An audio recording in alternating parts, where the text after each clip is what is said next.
Assalamualaikum warahmatullahi wabarakatuh. Perkenalkan, nama saya Linda Ramadanti dari kelas 5H Manajemen.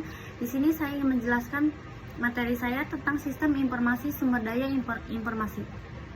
Di sini ada materi pembahasan, yaitu ada definisi sistem informasi sumber daya informasi, ada komponen sistem informasi sumber daya informasi, fungsi utama sistem informasi sumber daya informasi, model sistem informasi sumber daya informasi, manfaat sistem informasi sumber daya informasi, konsep dasar teknologi dalam sistem informasi sumber daya informasi, implementasi sistem informasi sumber daya informasi, teknologi pendukung sistem informasi sumber daya informasi, pengelolaan sumber daya informasi. Selanjutnya di sini ada definisi sistem informasi sumber daya informasi. Sistem informasi sumber daya informasi adalah sistem yang mengintegrasikan teknologi, manusia, proses, dan kebijakan untuk mengelola sistem secara efektif. Tujuannya adalah untuk menyediakan informasi yang relevan, tepat waktu, dan aman kepada penggunaan yang membutuhkan. Selanjutnya di sini ada komponen utama sistem informasi sumber daya informasi, yaitu 1. Data dan informasi, elemen inti yang menjadi fokus pengelolaan. Yang kedua, teknologi, instruktur, perangkat keras dan perangkat lunak. Yang ketiga itu ada manusia, penggunaan dan pengelolaan sistem. Yang keempat itu ada proses alur kerja untuk mengumpulkan pengelolaan dan distribusi informasi. Yang kelima itu ada kebijakan dan keamanan, aturan untuk menjaga integrasi dan keamanan data. Selanjutnya itu ada fungsi utama sistem informasi sumber daya informasi. Yang pertama itu ada pengumpulan data, pengambilan data dari berbagai sumber, baik internal maupun eksternal. Yang kedua itu ada pengelolaan informasi, mengubah data mentah menjadi informasi yang bermakna melalui analisis dan pengelompokan. Yang ketiga itu ada penyimpanan data dalam basis data atau sistem penyimpanan lainnya untuk digunakan di masa depan. Yang keempat itu ada distribusi informasi, menyediakan informasi kepada penggunaan yang membutuhkan dalam format yang sesuai. Yang kelima itu ada keamanan informasi, melindungi data dari akses yang tidak sah dan ancaman lainnya. Selanjutnya ada model sistem informasi sumber daya informasi. Di sini ada subsistem input, yaitu ada sumber internal, sistem informasi akuntansi, subsistem riset, sumber data. Di sini ada sumber lingkungan, subsistem intelijen, sumber data. Di sini ada subsistem output, yaitu ada subsistem perangkat keras, subsistem perangkat lunak, subsistem sumber data, subsistem data dan informasi, subsistem sumber daya. Selanjutnya di sini ada model kerangka kerja sistem informasi sumber daya informasi. Yang pertama itu ada model berbasis komponen, menggambarkan hubungan antara manusia, teknologi, data, dan proses. Yang kedua itu ada model siklus hidup informasi, mengilustrasikan alur pengelolaan informasi dari pengumpulan hingga pemanfaatan. Yang ketiga itu ada model berbasis fungsi, berfokus pada fungsi utama seperti pengumpulan, pengelolaan, penyimpanan, dan distribusi. Selanjutnya ada manfaat sistem informasi sumber daya informasi.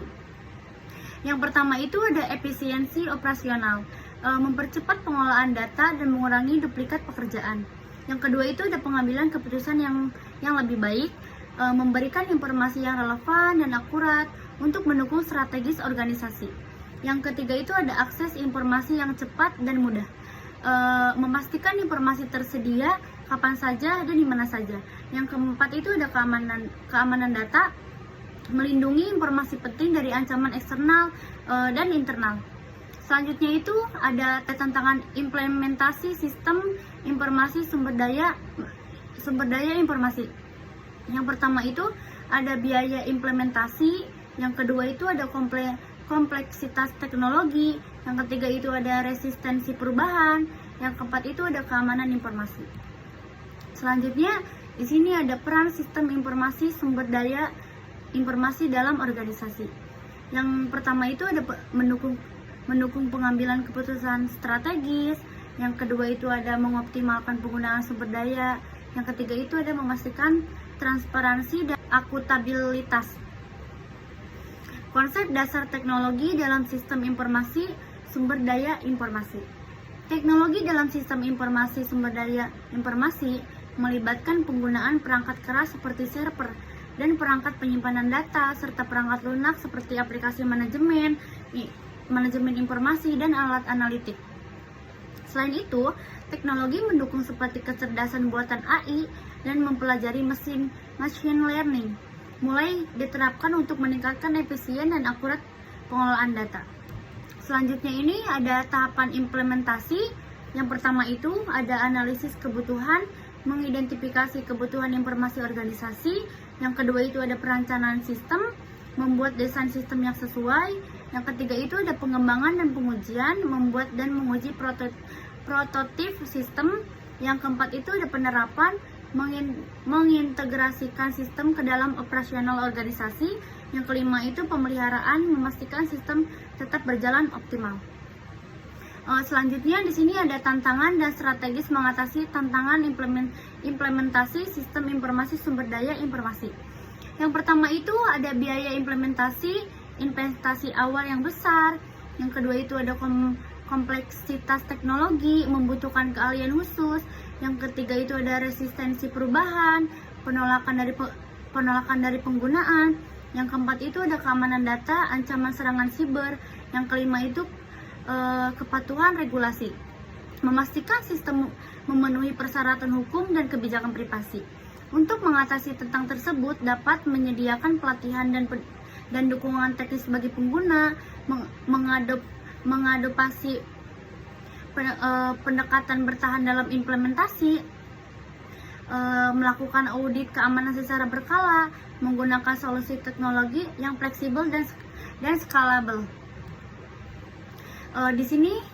Selanjutnya di sini ada pengelolaan sumber daya informasi, ada Chief Informatic Officer (CEO). CEO merupakan manajer tingkat tertinggi yang bertanggung jawab atas pengelolaan sumber daya informasi secara strategis, mendukung efisiensi dan inovasi di seluruh perusahaan. Istilah ini memiliki pengertian suatu peran yang seharusnya dilaksanakan oleh manajer tingkat tertinggi dari jasa informasi.